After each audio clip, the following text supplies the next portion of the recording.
What's going on, guys, and welcome back to Farmer on the Prairie. Today we're going to do a couple different things. I'm going to show you something that we did to the Kubota, and we're also going to work a little bit more on the project for Elizabeth.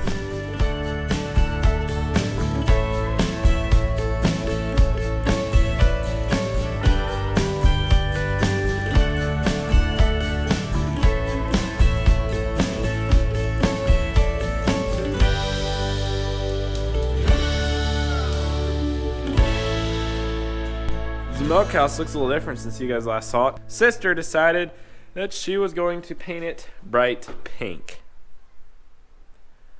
Not what I would have done, but that's what she wanted to do. So, bright pink it is. Then in here, it's bright white. Got the ceiling up. Got the walls all done. Got the lights in.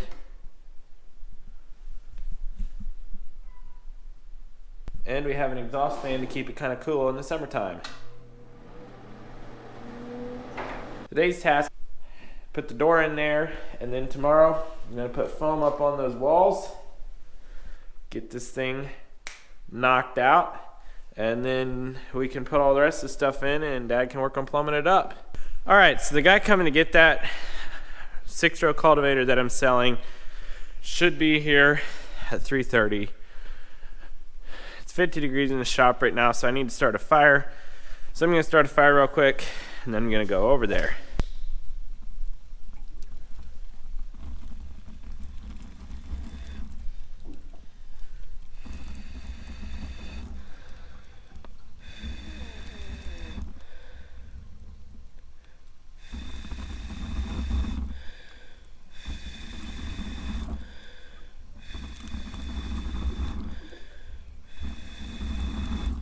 For those of you who haven't seen how this shop stove works, it is a water jacket wood boiler. So this is full of water around here, and then it gets circulated through there and pumped out through the floor.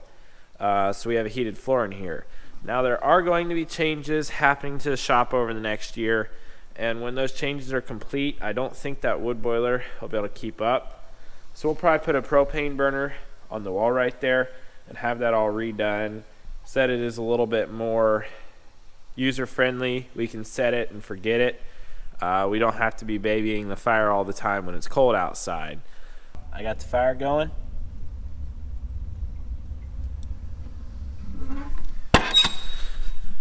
Alright, now what do we do to the Kubota? I'll give you a little hint. The Kubota can now drive itself. So, how did we do this? Well, we reached out to our ag tech guy, told him we needed steering on another tractor. Then, because this Kubota, we have a narrow kit coming for, and hopefully we're going to be making it row crop for our organic farming next year. Told him we needed another tractor with auto steer on it. He said okay, and I said I would like ag leader. I have ag leader steady steer with the little motor down here. The steady steer works using the conventional steering wheel and everything. We might have to mess a little bit with this bracket over time, but mostly it's pretty good. We're using our InCommand 800 out of the combine because we won't need to be using this in the combine at the same time. And then, to top it all off, you guys have probably seen foot switches before. This tractor did not have an integrated button for steering turn on, and there's nothing on the floor. I took apart this control console and I added this switch right here. When I click this switch, turns the steering on. When I click it again, turns the steering off. It's right kind of where your thumb sits when you're driving the tractor, using the throttle, 3-point, all the gear shift and everything. And you can turn your steering on and off with that.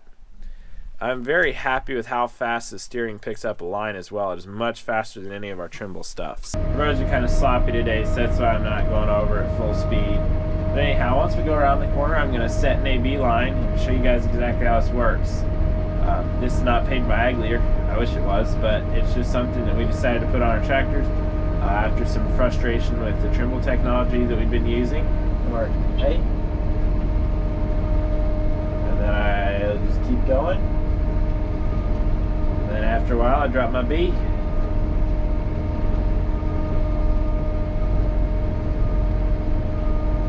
Okay, I drop my B.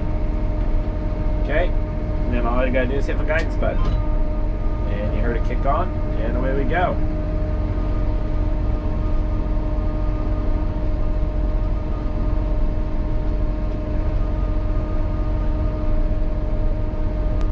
That is amazingly accurate.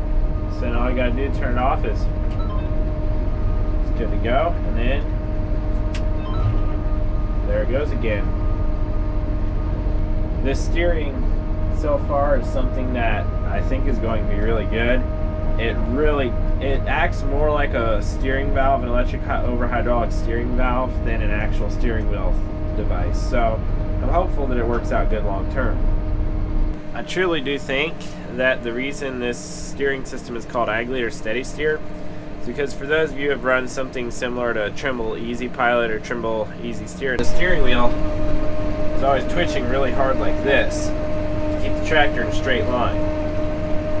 I'm just hopeful that we are going to be able to use it for tine weeding if we get our front axle kit in time. Now I've got to put a 3-point quick hitch on that tractor to be able to pick the cultivator up to carry it around front to load it.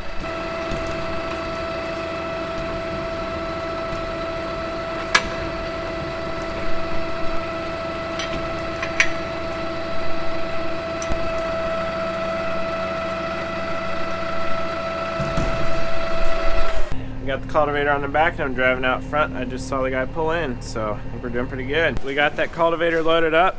The guy's left now, and we are gonna go help Dad do the last load of non-GMO white corn out of that bin.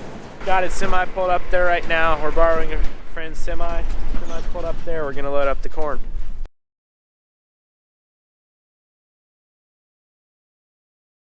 So here's a quick little how to install a door for you guys. Now I am going to be installing this different because it is inside. I'm not worried about water getting to it like I would be on a normal exterior door. So I'm not taping the brick molding and all that like you normally would. But I'll give you a really quick how to pop the door in. I already unwrapped it. I'm going to pull these two nails out. I'm going to take my laser level inside. I'm going to center the door on the opening and screw the bottom corner in. Actually, before I screw the bottom corner in, I'm going to put silicone on the sill, and then I'm going to tack the bottom corner in, get it level, go up to the top, and then go make the jamb on the inside straight. Once I make the jamb on the inside straight, I'm going to screw all the shims in, and then I'm going to foam it.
Alright guys, I've got the window installed. It is 9:33, so that was 50 minutes later. Not window. Got the door installed. I've got the foam around it, so the foam's going to set up. And then I'm going to come back, cut the shims off, cut the foam off, and trim it out. When I go out here, you can see the door and the nice pink wall.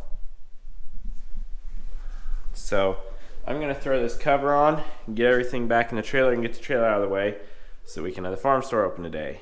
Alright guys, I got a Smokehouse heater in here turned on. I'm going to shut the door and leave, and hopefully it starts warming up in here. The goal is to get it warmer in there so that it's easier to put the rest of the insulation up and the rest of the wall materials. So I'm gonna leave it sit for probably 6 hours now. Did you hear that, guys? What did she say? Looking good. You notice that she likes pink. She's holding a pink thing. Her face is pink. She painted the outside of this thing pink. Violet? Wait, you're named after something pink. That's purple. Pinkish purple. And Violet has a pink bucket. She takes every normal girl's pink and covers it in cow poop. And then it's her kind of pink. What? True, right? I'm just adding a feminine touch to the dairy world. In other words, covering pink with cow poop. Nah. There's poop on the bucket. You have a pink shirt on. It is raspberry. My shirt is raspberry, by the way, guys. Not pink. Got all my tools in here now, and I am going to be sticking foam there onto the block, but I need to have a shelf here, a ledge. So I'm screwing a 2x6 on here so that the foam can butt up against something so that we can basically end the foam. So I got to cut around this, and then it's pretty simple other than that. Oh, I dented it. I forgot that I'm using a frame hammer. Well, it's not like Dad didn't dent all the foam up putting the wiring in. Did you see how dented up it was? I guess he painted it, so he probably did.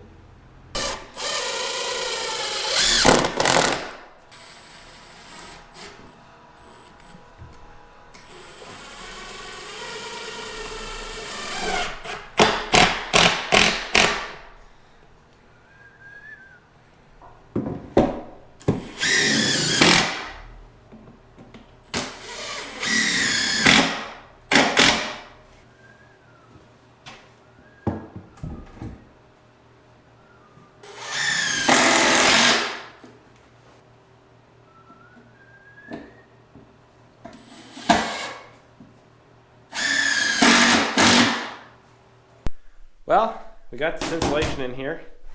I've got all of this board put up the whole way around. We also realized another little feature of this board is that it's going to protect the wall below from the door hitting it because it hits the board first.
Alright guys, well, it's not anything great, but I have all the insulation stuck up. I'm going to let the adhesive cure for a couple days, and then I'll be back to do more. So I'll see y'all then.